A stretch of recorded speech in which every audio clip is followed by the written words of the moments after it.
Jorge, querido, ¿cómo estás? ¿Cómo andás, George? viejo? ¿Todo bien? ¿Todo bien? Hola. Mira, Bien, bien. te recibo con una información que te va a encantar porque este A ver. bolonqui lo iniciaste vos. A ver. A ver.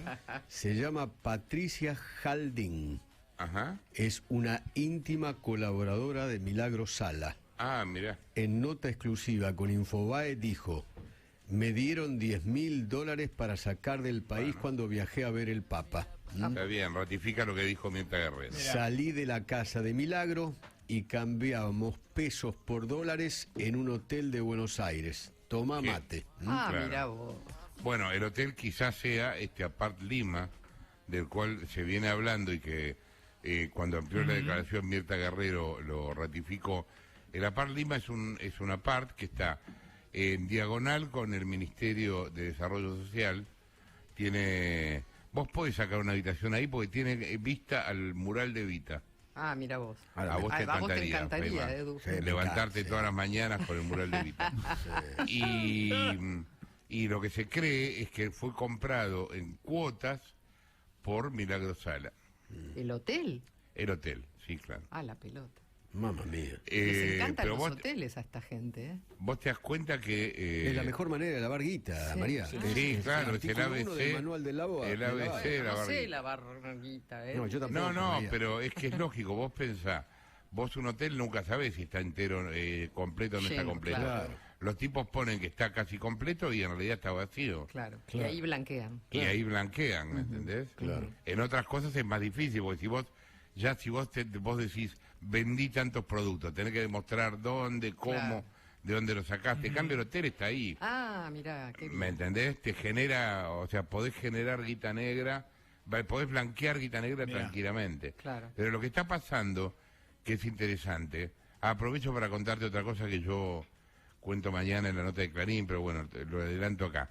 Va a salir un tercer arrepentido, que es una persona vinculada a quien fue encargada de legales de Milagro Sala. Ah, la miércoles. O sea, y bueno, una te suerte- imaginás que sabe todo. Obviamente, me imagino que le hacía lo que llama la arquitectura jurídica. Exacto, Claro. exacto. Alguien seguramente le hacía la arquitectura financiera. Y esta otro la persona, arquitectura la jurídica. Claro. Bueno, claro. la cuestión que todo lo que contó Mirta, Shakira, se está comprobando, digamos, no... Y bueno, ¿y cómo lo explicás? Milagro Sala salió a decir que daba charlas en el exterior, ¿viste? Ah, y que con eso cobraban los dólares. Y que que eso explica los viajes. No, lo de los dólares ella no lo reconoce. Ah, ok. Mirá, dice esta mujer: yo le entregaba los dólares a las chicas de finanzas que estaban ahí. O íbamos directamente a la habitación donde estaban Milagros y Raúl, el Noro. Claro, el esposo. El Noro. Y se lo dejábamos ahí. ¿Y cuánto dinero era? $10.000. Claro, claro. ¿Y una parte de eso era para viáticos? No. Esos dólares los dejábamos en el hotel. Después, aparte, te daban lo tuyo para cubrir tus gastos del Los viaje. gastos, claro. Mira vos. Claro. Ah, increíble. Vos pensás que hay más de 80 viajes al exterior, llevaban comitivas de 10 a 12 personas, Claro. intentar hacer la cuenta, ¿no? Al 10 Vaticano lucas cada fueron uno. 15. Claro, imagínate. Y Ya es- bueno, hay- aparte hay- que viajaban todos en primera, ¿no? Claro. ¿Todos en primera? Sí, cuando no había, esto lo contaba Mirta, ¿no viste Sí, mi claro. programa, María? Sí, lo vi. Nah, te estoy jodiendo, te estoy jodiendo. Esto lo contaba Shakira. Los que no llegaban a viajar en primera porque no había lugar, porque ocupaban Mirá. toda la Todas, primera. claro. Esta señora Viajaba de turista. confirma lo que vos decías del hotel.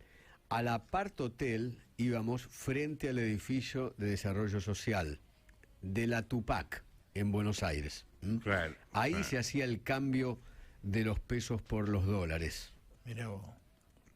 Ahora, vos te das cuenta que hay mucha mentira alrededor de ese tema, en el sentido de que el gobierno dice, y bueno, gente del kirchnerismo dice, que Milagro Sala no tiene ninguna condena. Esto no es así, ella ya tiene una condena claro, firme, pero claro. que fue confirmada por la Por la Corte Corte, Suprema. claro. Pero aparte tiene otras condenas. Lo que pasa es que acá nunca o sea, hasta que te condenan está el Tribunal de la Haya, ¿viste? Más o menos. claro. O sea, acá todo el mundo, nadie es culpable hasta dentro de la última condena, ¿no? Ratificación. Pero tiene varias condenas en primera instancia, en Cámara, y hay la causa esta de la que estamos hablando, es la que se llama megacausa, por el tema del lavado, pero es tan grande que probablemente habrá una megacausa 2. Claro, claro. Para poder dividir el expediente y manejar la investigación con más gente, ¿no? Sí. Increíble. Sí, sí. No, es muy fuerte toda la historia, realmente es muy fuerte. Te quería recibir con esta buena noticia. Te porque agradezco, quilombo te agradezco. Lo empezaste vos. Escúchame, una cosa que nada que ver, pero escucha esto. ¿Vos pensás que los genes determinan el comportamiento de las personas? No sé si el comportamiento, pero la cuestión física seguro que sí. Bueno, parece que ahora con el comportamiento está como en duda, ¿no? ¿En serio? No creo. Que tiene mucho que ver, claro, está bien. ¿Y pero la cómo puede interacción ser con si, el por ejemplo, entorno también, ¿viste? Pero ¿cómo puede ser que en lo genético, a ver, en la conducta, en una misma casa, nacieron de la misma panza, dos personas, uno es delincuente y el otro no? ¿Y Bueno, dónde está claro. lo genético ahí? Sí, es cierto. Preguntemos a un médico que está en línea de teléfono, que se llama Jorge Dotto, que es médico genetista. ¿Qué tal, Dotto? ¿Cómo anda? Acá Feynman y la Nata. ¿Cómo andan? ¿Hasta dónde determinan los genes a una persona? Bueno, me parece que está bueno el planteo que hacen porque los genes no nos determinan como si fuéramos un robot o el software de una computadora, y eso es un poco lo que estaban haciendo ustedes en la introducción. O sea, cada uno de nosotros somos el 50% de nuestro ADN o nuestros genes del óvulo de nuestra mamá y del espermatozoide de nuestro papá.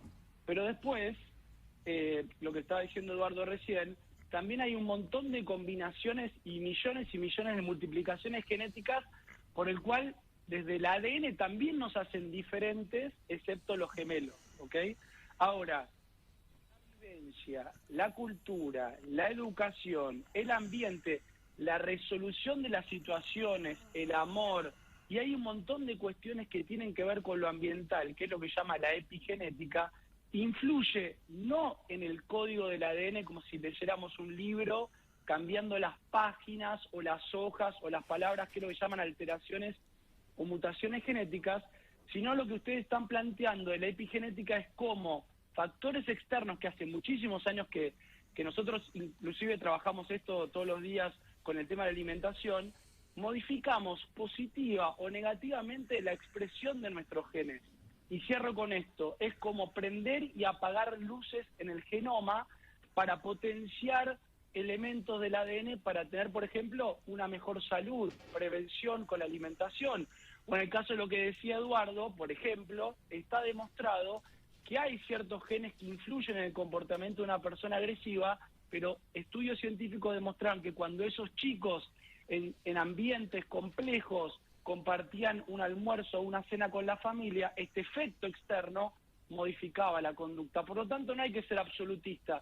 Es una combinación de estos factores que, bueno, que yo vengo hablando de esto hace como 10 años, más o menos, ¿no? Jorge, a ver si se puede decir así de una manera más breve, sería que los genes son como la materia prima y la cultura o el entorno es lo que esa materia prima la va moldeando o modificando. Tal cual.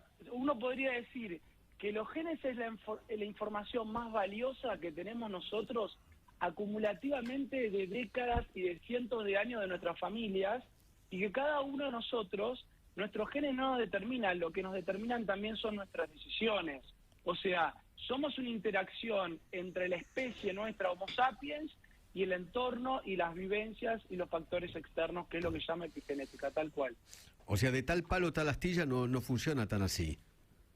Bueno, Eduardo, eso me parece que está bueno también tener en cuenta que a veces uno se pone a pensar por qué, no sé, en el caso de nuestro hijo, a veces tiene como una forma de reírse o un huequito, como vos decías, de lo físico en la cara o alguna expresión que por la edad tan temprana no lo ha podido todavía copiar de nosotros. Entonces, en algún punto esa tal palo, tal astilla para mí tiene una gran verdad, pero bueno, no es absolutista. Ok. Y además, el hecho, dos hermanos, ¿no? Sí. Dos hermanitos, nacieron en la misma casa, de la misma panza, comieron exactamente lo mismo, pero uno es retraído y el otro hiperactivo. O sea, el carácter no se hereda por los genes. No, a ver, hay una combinación de eso. A veces termina pasando que uno tiene información más de la mamá y del papá en esas combinaciones. Y hay, por ejemplo, chicos que uno los ve, que como lo que vos estás planteando, que por ahí o son que tienen más vergüenza o son menos extrovertidos, y eso, la verdad que también influye en el día a día. Entonces, ¿qué es lo que pasa? Me parece que está bueno entender que la personalidad es una construcción de estos factores que ustedes están planteando, pero también el comportamiento tiene una característica genética importante. Miren, yo les digo algo, que nosotros tomamos una muestra de saliva de una persona y analizamos si tiene intolerancias o alergias alimentarias y cómo diseñar, cómo comer esa persona para disminuir la prevención de enfermedades tipo diabetes, hipertensión, enfermedad cardiovascular o cáncer, y lo hacemos todos los días de hace muchos años. Pero hay un sector que a mí me apasiona, esto del comportamiento humano, que tiene que ver con el comportamiento alimentario. Y yo cuando veo una variante genética de una persona que le cuesta sentirse satisfecha, o sea, que le cuesta sentir saciedad, básicamente le digo, vos cuando comés no te sentís satisfecho, y se quedan sorprendidos. Y eso es algo del comportamiento que tiene que ver con genes, con receptores, con la parte química. O, por ejemplo, a veces tiene que ver con el desarrollo, por ejemplo, del hambre emocional, que a veces hay alguien que come por un estímulo, porque está triste, porque está bajoneado, porque tiene alguna vivencia negativa y lo descarga con la comida. Bueno, hay un montón de esas cosas que nosotros identificamos a nivel del ADN de una persona que también tienen que ver con el comportamiento. Entonces, cuando le explicamos eso a una persona, obviamente que a veces trabajamos con la nutricionista y eventualmente con un terapeuta, dependiendo de la temática, pero le saca culpa a la persona, porque uno piensa que ese tipo de cuestiones tienen que ver o con la voluntad o con la debilidad, y hay cosas que tienen muy marcado nuestro ADN, que nosotros los expresamos sin conocerlos. Entonces, me parece que está bueno entender que las decisiones que tomamos todos los días mejoran esa expresión de nuestros genes, que es esto que estamos charlando. Vos sabés que hace muchos años, quizá más de 20, había un científico que se llamaba Henri Laborit, en Francia, que era como una especie de teórico creo que se llamaba conductismo. Hubo un cineasta francés muy famoso, Alain René, que hizo una película que se llamaba Mi tío de América, a donde el tipo lo que planteaba era cómo las personas imitamos de manera inconsciente a nuestros héroes del cine, por ejemplo. Y entonces había, suponete, uno que era fanático de Jean Gabin, y entonces caminaba como Jean Gabin, ¿me entendés? O movía las manos como Jean Gabin. ¿Y vos pensás que estas cosas de manera inconsciente pasan también? Sí, eso también pasa. Eso es como que son modelos que entran en el cerebro, y es como esa memoria que queda impregnada. Y uno a veces tiene a veces esas situaciones que se ve reflejado o ve reflejado al otro, por ahí no tanto en eso aspiracional, como decís vos, Jorge. Ay, se cortó. Hola. Ay, no, estamos mal. No, perdemos. Mal aspectados con Estamos las mal con los comunicaciones. teléfonos. Pero Estamos sí, mal qué sé. aspectados, me Estamos mal encanta. aspectados. Sí. Me ¿Qué impresionó es esto. esto? Me Pero impresionó. este hombre estaba en Buenos Aires, está en Buenos Aires. Sí, bueno. Ayer pero- estaba en Valencia la mujer. Sí, qué sé yo. Qué desastre. Porta, apagá el teléfono.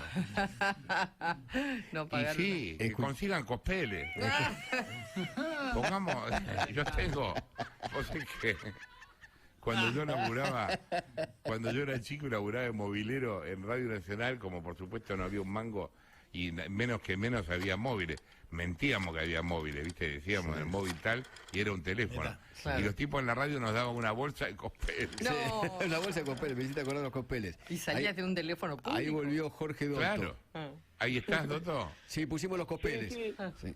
sí, no era que yo tenía los cospeles mal, pero no sé qué pasó, el tema de las señales de la Argentina, ¿no? O sea, que el sistema de telecomunicación está un poquito saturado, me parece. Sí, Se Jorge, ve. una pregunta, porque te escuché hablar del hambre emocional. ¿Eso dónde está? ¿En el ADN? ¿Cómo lo lees? Mira, eso está re bueno, Eduardo. Nosotros Gracias. cuando analizamos el ADN de una persona por el tema de la alimentación, nos da una herramienta importantísima con el grupo de nutricionistas. ¿Por qué? Porque cuando vos tomás una decisión de tomar un vaso de agua, Sí. ejecutás, por ejemplo, una acción racional. Decís, bueno, tomo un trago de agua porque tengo sed y eso me doy cuenta y soy consciente de eso, ¿no? Sí. Lo racional va por un camino paralelo a lo emocional. Si yo tomo una acción muy racional, no estoy emocionalmente cargado y viceversa, ¿no? Entonces, cuando hay un tema de lo que llamamos técnicamente, de acuerdo a la literatura que está publicada científicamente, desinhibición alimentaria, hay ciertas conexiones que nosotros le tenemos una gran correlación, que hay personas que tienen un subregistro de lo que comen el día a día, ¿ok? ¿Por qué? Porque cuando están sintiendo una emoción negativa, se dan un premio valorativo que en algún punto es, llamándole, llenar el estómago, para que se entienda a la gente lo que estamos hablando, y eso generalmente es como una compensación de un premio, que ese premio generalmente no va a ser saludable, eso generalmente va a ser o gaseosa o un PUP, ¿no? Un producto ultraprocesado, que generalmente eso genera un efecto de satisfacción mayor porque algo tiene una con azúcar, sobrecarga digamos. de azúcar, ¿ok? Claro. Y esas, claro, Jorge, y esa sobrecarga de azúcar genera estimulaciones también en el cerebro con el centro del placer, y la combinación generalmente de grasa y de azúcar es lo que más al cerebro le gusta, los receptores de dopamina, el gen de RD2. Entonces, cuando está el hambre emocional, Eduardo, Sí. generalmente una persona tiende a comer más cuantitativamente y peor cualitativamente a nivel nutricional, y eso le impacta en el día a día, no solamente en un tema de peso corporal, sino en un mayor riesgo de diabetes, de hipertensión, de enfermedad cardiovascular, digamos, de lo que está hoy asociado al eje supermercado-farmacia. Si yo como de una determinada manera un exceso de algunos productos, ya sabemos a nivel cómo nos enfermamos. Entonces, el hambre emocional es una característica que nosotros identificamos acorde a sacarle la culpa a una persona que a veces no entiende por qué está comiendo de más. Así Y funciona esa el es una chocolate, herramienta ¿no? muy importante. ¿Claro? Claro. ¿Cómo? Así funciona el chocolate, digo. Así funciona el chocolate, porque el chocolate es la combinación perfecta entre grasa y azúcar, y está en los listados de los elementos más adictivos, porque todos los placeres tienen la potencialidad de convertirse en una adicción. Claro. Mirá Eso vos. es lo que se llama en joda angustia oral. Tengo angustia oral. Claro. Así es. Para ponerlo de una manera, es así, Jorge. Sí. Si vos le haces el ADN a alguien, ¿vos Sí. podés determinar, por ejemplo, este tipo de cosas? ¿Vos lees el ADN Sí, y esto aparece ahí? Sí, lo hacemos todos los días. Nosotros le hemos hablado en algunas oportunidades, Eduardo. Sí, es lo que hacemos nosotros todos los días. Con una muestra de saliva vemos las variantes genéticas de una persona y sabemos, por ejemplo, si tiene estas características o si tiene intolerancias o alergias alimentarias, que el 20% de la población tiene alguna de estas intolerancias o alergias cuando come mal, y lo que hacemos es básicamente hacer prevención, tratar de ayudarle a una persona a no tener esa sintomatología diaria, sentirse bien, que es una manera de que funcione bien nuestro organismo, y después tratar de construir un futuro, que es un poco lo que nosotros trabajamos, es construir un futuro disminuyendo el riesgo de enfermedades. Entonces yo creo que en algún punto el análisis de la saliva de una persona, o lo que llamamos microbioma, ¿no? Una pequeña muestra de materia fecal, nos da un montón de información de esa persona, de cómo está comiendo y cómo ayudarla en el detalle a hacer esas modificaciones, que por ahí no hay que hacer 14 cosas para mejorar un futuro y una longevidad saludable, porque hoy el debate, Eduardo, en la ciencia, en el mundo, ¿no? Cuando uno habla con los amigos que tiene en los lugares donde yo estuve en otra época, en el exterior, hoy el desafío en el mundo es cómo ayudar a que la gente tenga una longevidad saludable, fuerte, y que pueda vivir 100 años sin hacer 25 cosas diferentes. O sea, el descubrimiento del ADN en la década del 60 cambió la ciencia para siempre. Sí, cambió la ciencia, nos llevó a la modernidad, nos permitió, por ejemplo, hoy ayudar a vencer al coronavirus de alguna manera, porque en algún punto el descubrimiento de la doble cadena de ADN, ¿no? Watson, Crick y Rosalind Franklin, que siempre la han dejado de lado a esta científica que fue clave por un tema de discriminación en esa época que estás hablando vos, Eduardo. Claro. La realidad es que nos dio la información de cómo se transmitía el ADN de generación en generación, y el poder leer la secuencia de ADN de unas personas o de diferentes especies nos ha permitido, en la década del 90, con el descubrimiento del genoma humano, avanzar de una manera, diríamos, exponencial en salud, en mejoría, en desarrollo, en vacunas como hubo ahora, o en PCR, que ahora es un nombre totalmente cotidiano. Y la realidad es que la información que tenemos es súper valiosa, porque a veces no somos tan conscientes que esta información es el resultado de cientos de años de todas nuestras familias que tenemos comprimido en nuestro cuerpo, que si uno quisiera leer el ADN tardaría un siglo en leer letra por letra cada uno de esos. Claro. Esas letritas, Vos sabés ¿no? que quiero preguntarte, que quiero pedirte que expliques Sí. para todo público, o sea, para mí que no entiendo Sí. un pomo, ¿qué es el ADN? Explícame qué es. El ADN básicamente es la información que tenemos nosotros, y que la información lo que nos permite es hacer todo lo que hacemos todos los días. O sea, nosotros tenemos 30 trillones de células en el cuerpo, y un huevo frito sería la representación de una célula, Jorge. Sí. Y la yema, la parte naranja, es donde está la información genética. Los Ok. genes tienen la información, y esa información se traduce por diferentes mecanismos en proteínas, que son las que generan las funciones en el cuerpo, ¿ok? Entonces, el ADN, ¿qué es lo que nos permite? Primero, ejecutar las funciones como estamos haciendo ahora, ¿no? Digamos, estamos hablando, estamos escuchando, estamos prestando Sí. atención. Yo estoy hablando con ustedes, estoy caminando, y ustedes están sentados en el estudio, y lo que nos permite, además, es el entender qué información nosotros le transmitimos a la descendencia, ¿no? El ADN, por ejemplo, nos da las características, como al principio decía Eduardo, de lo físico, que es lo que nosotros vemos todos los días, pero también nos dan un montón de información de cosas que nosotros no vemos, que nosotros tenemos. Por ejemplo, no sé, la primera aplicabilidad del ADN fue el tema del grupo sanguíneo, ¿no? Entender cómo las personas tenían diferentes grupos sanguíneos, cómo Ok, las y personas, por ejemplo... explícame, ¿por qué se expresa en letras? Se expresa en letras porque tienen que ver con las sustancias químicas o bloques que conforman estas 4 letras, que nosotros, cuando estábamos en primer año de la facultad, decían Aníbal Troilo y Carlos Gardel, porque la doble cadena de ADN, siempre la A va con la T y la C va con la G, digamos. Eso fue como en algún momento, de acuerdo a las composiciones químicas, Jorge, se determinó que estas 4 letras son las que conforman el ADN entero, y cuando uno va a leer la totalidad del ADN, son 3 billones de letras que conforman. Cada uno de nosotros tenemos múltiples y múltiples de millones y millones de diferencias en la cuestión de las letras, pero en general, en nuestra especie, los Homo sapiens, hay una poca diferencia de la variabilidad de las letras entre las personas. Se estima que es el 0,1%, así que independiente que nosotros estemos en Argentina, o haya alguien que está en China, o alguien que está en los Estados Unidos o en España, nuestro ADN, independientemente de las características, diferencias físicas, es muy similar.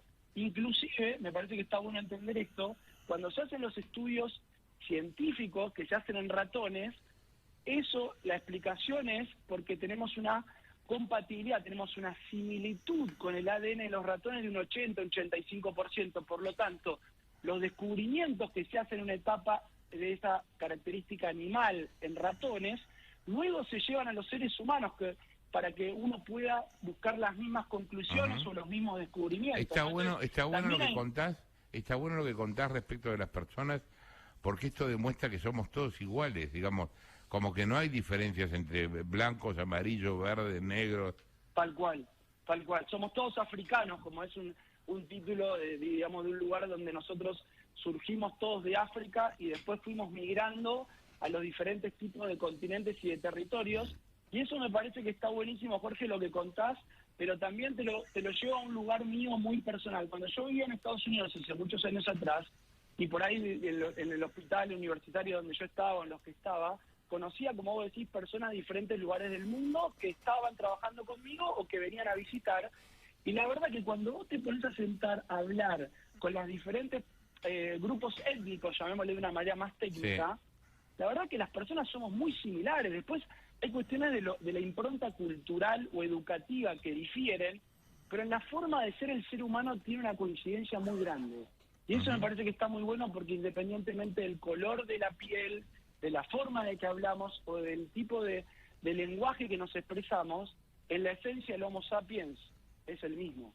Ujú. Sí, es re interesante el tema. Un día venite al piso y lo charlamos Es más muy largo, interesante, dale. es bárbaro, muy bárbaro el tema. Cuando quieran, yo saben que hice muchas notas con cada uno de ustedes de manera individual y ahora estoy junto con los dos, así que Uf. para mí un placer charlar con ustedes. Un abrazo. Bueno, viejo, muchas gracias. Un abrazo. Un abrazo grande. Chao, Jorge. Jorge Abrazo. Dotto, quien hablaba, Un fenómeno, médico un fenómeno. genetista. Es re interesante el Ah, tema. no. Re. Que te hagan el mapa genético o el de ADN. Nunca me lo hice, pero la verdad siempre pensé en hacerlo. No, yo tampoco. Por lo esto hice de que te nunca. pueden leer lo que te puede pasar en el futuro, ¿no? Que Hay por ahí, una cosa en Estados Unidos que vos mandás no sé qué Esto. y te lo hacen. No Sí, me es acuerdo esto, cómo se llama. Es esto que te estaba diciendo Jorge. Claro, claro, Con una claro. muestra tuya. Sí, te estaba mirando. ¿No usás auriculares? ¿Usás un auricular. chiquito? Sí, un auricular chiquito. ¿Cómo sos ¿Y por tan qué? concheto? ¿Por qué? ¿Por qué sos? Es muy ¿Cómo puede ser paquete. que seas tan concheto? Muy paquete. ¿Querés que te regale unos? No, no. Te los regalo. En serio, si te gusta, No, no. A mí me gusta Con mi el estuchecito, auricular mirá. grandote. con el estuche este. Pero es Mirá. muy lindo, muy... Es para no despeinarse, claro. Acá me- No. Sí, es para no despeinarte. No, para nada, para nada. Vos querés ser como James Bond, que No, lo yo cagan te a voy a decir trompada una cosa. No. y sale peinado. No, te digo algo, te digo algo. Yo tengo cabeza chica y entonces los auriculares me parece que me quedan enormes. Parece una hormiga atómica. Cabeza de porón. Ay, Dios santo. Bueno, ¿hoy te vas a jugar tenis no? No. No tengo otras cosas que hacer, pero no estás Bueno. invitado. Bueno. Mirá, tomá. Bueno, tengo un nos vemos el almuerzo, lunes. tengo un almuerzo, pero no estás invitado ¿Hay tampoco. paella tampoco? No. No, bueno, está bien, no voy. No. Yo iba a ir, estaba en la puerta del restaurante, pero no voy a ir. No, tampoco es en un restaurante, pero no importa. Ay, perdón, no es en un Es en una restaurante. casa. Es en un palacio. dije, No, bueno. Palacio Palacio. No, es en el departamento de Alicia Castro, en el Cábana. Ah, qué lindo. Van a festejar la tarifa de luz. Claro. Exactamente, vamos a hablar de eso, de los subsidios. ¿no? Un abrazo. Chao. Chao.